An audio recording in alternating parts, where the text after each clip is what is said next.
Hello and good evening and welcome to Parliament News. I am Gautam Roy. First, let's tell you what happened in the Lok Sabha today.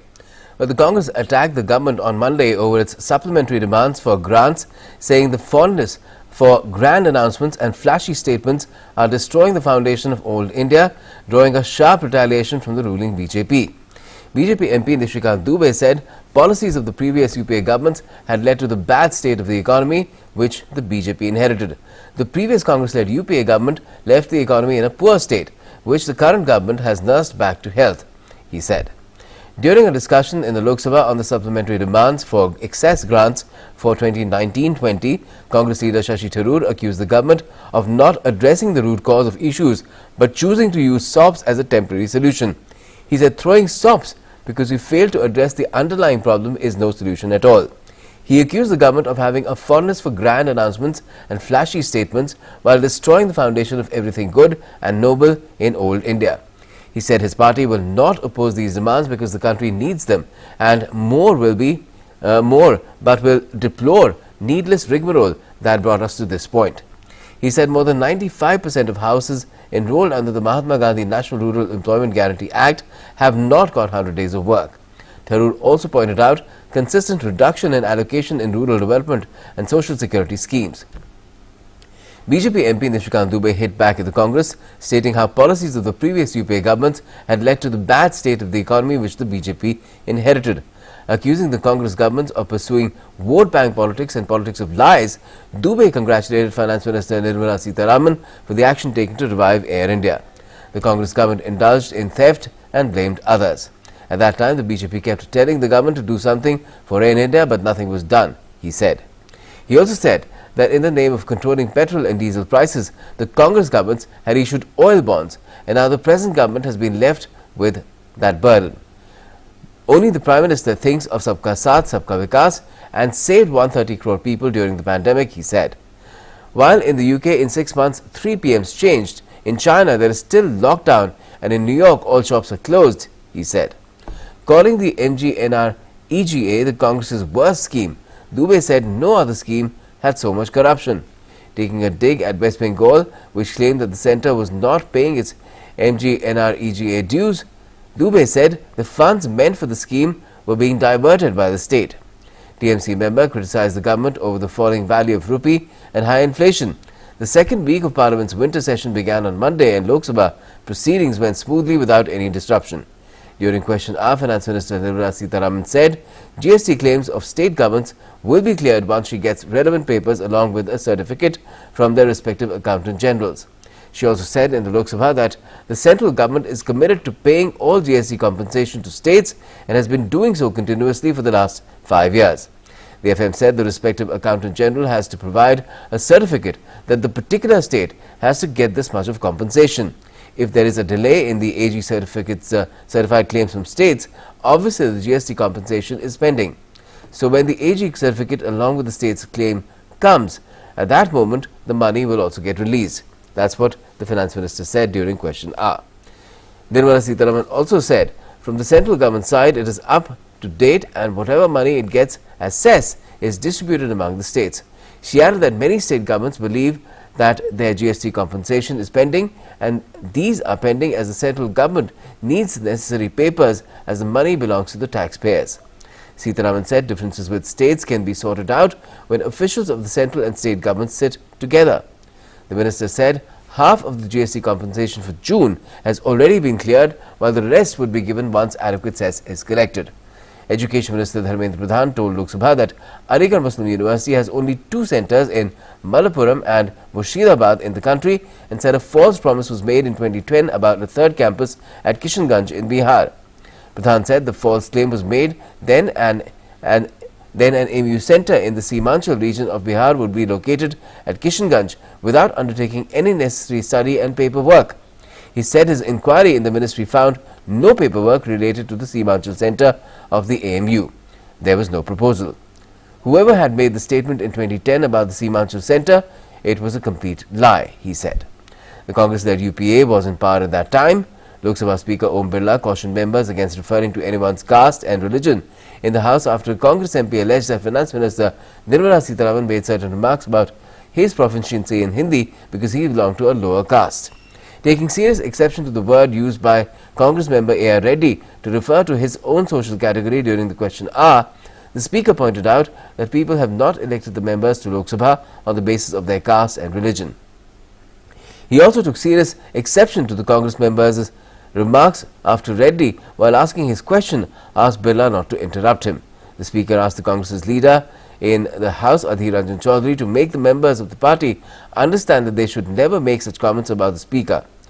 The issue appeared as Reddy began asking a question on depreciation of the rupee against the dollar, referring to Prime Minister Narendra Modi's earlier remark when he was the Chief Minister of Gujarat that the rupee was in the ICU. The Speaker objected to his comment and directed him to ask question only. While referring to Modi's past remarks on the value of rupee against dollar, the Congress member should have also referred to economic indicators of that time, she said. Nirmala Sitharaman said economy was certainly in the ICU then, as India was kept in fragile 5. India is the fastest growing economy today despite the pandemic and the Russia-Ukraine war, she asserted. This is a matter of pride, but some people are making fun of it, she said. Samajwadi Party leader Dimple Yadav, who was recently elected to the Lok Sabha from Mainpuri, took oath as a member of the House as well today. Yadav greeted leaders of both opposition and treasury benches while going to take oath as well as after taking it. She took the oath in Hindi. Yadav won the Mainpuri Lok Sabha seat in a recently held by-election that was necessitated following the death of her father-in-law and NSP founder Mulayam Singh Yadav. In the Lok Sabha, Congress leader Adhir Ranjan Chaudhary demanded a discussion on the country's internal security situation. Speaking in the House, Chaudhary alleged that the security situation from Kashmir to Punjab has worsened and the number of terror camps has increased in Kashmir after the abrogation of Article 370. Speaking during the zero hour, Harsimrat Kaur Badal of the Shiromani Akali Dal demanded that the government consult farmers before proceeding with the amendments in the Electricity Amendment Bill 2022. She said the government had given written assurances to farmers, following which they withdrew their year-long agitation in December 2021. Praneeth Kaur of the Congress too demanded the Electricity Amendment Bill be reviewed before bringing it up for discussion. Manish Tiwari of the Congress demanded one rank, one pension for defence officers under Short Service Commission, Emergency Commission and Women's Special Entries. He said there are about 10,000 such officers in defence forces and they do not get pension and health benefits which are available to permanent commission officers. Tiwari demanded that Short Service Commission, Emergency Commission and Women's Special Entries officers be given OROP benefits on pro rata basis besides health benefits. Shiv Sena member Srirang Appa Barne demanded the restoration of rail fare concession available to government-accredited journalists prior to COVID. Raising the issue during zero hour, Barne said the facility of 50% concession on express train fares to government-accredited journalists was withdrawn during the pandemic. Raising the matter of urgent public importance in the Lok Sabha, Congress leader Shashi Tharoor called for a thorough investigation into the cyber attack on the servers of AIIMS Delhi and urged the government to take necessary measures to ensure adequate protection of citizens' sensitive personal data and avoid such data breaches in the future.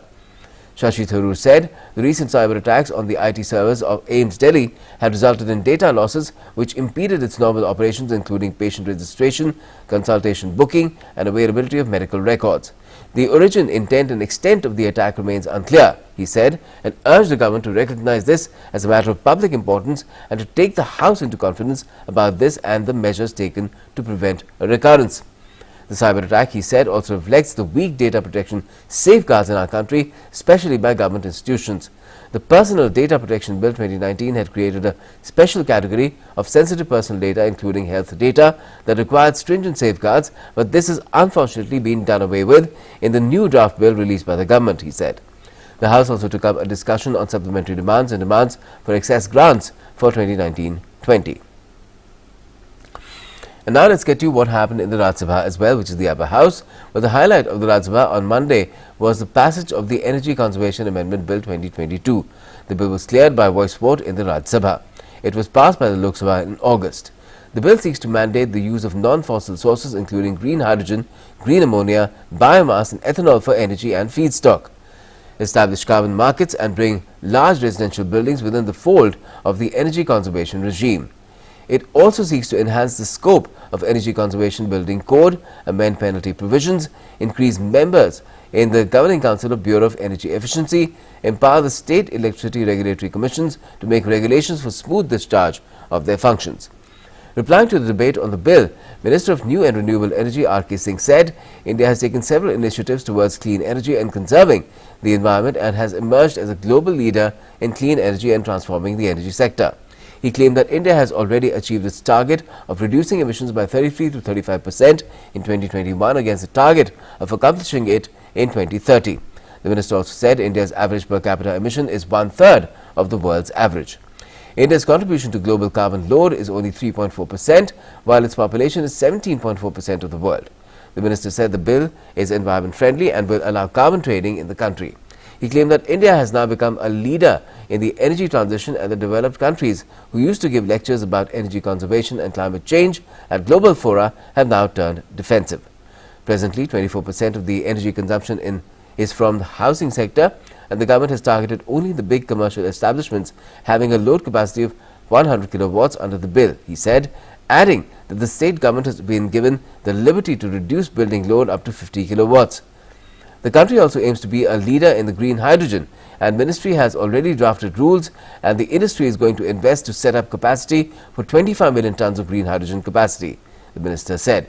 He also said the country would achieve over 50% of its power generation capacity from non-fossil fuels by 2030.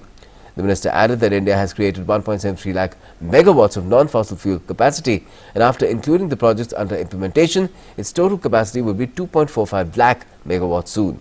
He said non-fossil fuel capacity is of two types, renewable energy and nuclear energy, and India is adding most of its capacity in renewable energy, while most developed countries have had more nuclear energy capacity. Singh said India added 260 billion units per year, which is equivalent to 24 million metric tons of oil, leading to saving of 40,000 crore rupees per annum. We as a country have transformed the power sector, he said, adding that we improved the distribution system by investing 2.04 lakh crore rupees and by adding 173 million megawatts capacity since 2014. This has come about with the cooperation of all in the country, the minister asserted. Members alleged that the bill should have been brought after consultation in the Standing Committee of Parliament. Among various members who participated in the debate are P. Wilson of the DMK, Sandeep Kumar Pathak of the Aam Aadmi Party, Manoj Kumar Jha of the RJD, Shakti Singh Gohil of the Congress, Binoy Viswam of the CPI, Priyanka Chaturvedi of the Shiv Sena. Several opposition members called for sending the bill to the Standing Committee for taking wider inputs through consultation. V. Sivadathan of the CPI-M, Abdul Wahab of the IUML, S. Niranjan Reddy of the YSRCP, Ashok Bajpai of the BJP, Satish Chandra Dubey of the BJP, Birendra Prasad Baisha of the AGP, Ram Chandra Jangra of the BJP, Maharaja Sanajaoba Lishemba of the BJP also participated in the members supporting the bill. Manoj Kumar Jha of the RJD said the bill relates to areas not very familiar to all the members and in the Indian context, while Western countries have been deliberating upon these issues for long. Other members, including Satish Chandra Dubey of the BJP, Ashok Bajpai of the BJP, Birendra Prasad Baisha of the AGP, Ram Chandra Jangra of the BJP, Maharaja Sanajaoba Lishemba of the BJP supported the energy bill. Early in the morning, Chairperson Jagdeep Dhankar congratulated P.T. Usha on becoming the first woman and Olympian to be president of the Indian Olympic Association. The upper house saw heated exchanges between opposition members and those from the Treasury benches during 0 hour after AAP MP Sanjay Singh alleged that investigating agencies were being misused by the government against opposition members. Chairperson Jagdeep Dhankar cautioned the MPs that they should not make unsubstantiated remarks, as that can be tantamount to breach of privilege of the House. Some members from the Treasury benches also objected to the remarks, prompting the chair to intervene. The chairperson said anything being spoken in the House has to be precise and with sanctity and ownership. He said legally admissible documentation must be the premise of making an allegation in the House. Congress President and Leader of Opposition Mallikarjun Kharge said members use information provided in replies to Parliament questions, media reports and also statements made by the Prime Minister outside the House. Leader of the House Piyush Goyal said the claim made in the House is completely erroneous and without any substance. Goyal said there is a special directive from the court that action should be taken against MPs and MLAs who are found to be culpable in economic and other offences. The chairperson said he would not allow the platform of Rajya Sabha to be used for making sweeping statements. The chairperson also said he will have a discussion with floor leaders and leaders of smaller parties in this regard. Earlier in 0 hour submission, BJP MP Pabitra Margarita said tea should be made the national drink of the country. DMK MP M. Shanmugam also sought for minimum support price for tea and that to pay for tea workers should be fixed. And that's all we have for the moment in this edition of Parliament News. For all the latest, stay tuned to DD India.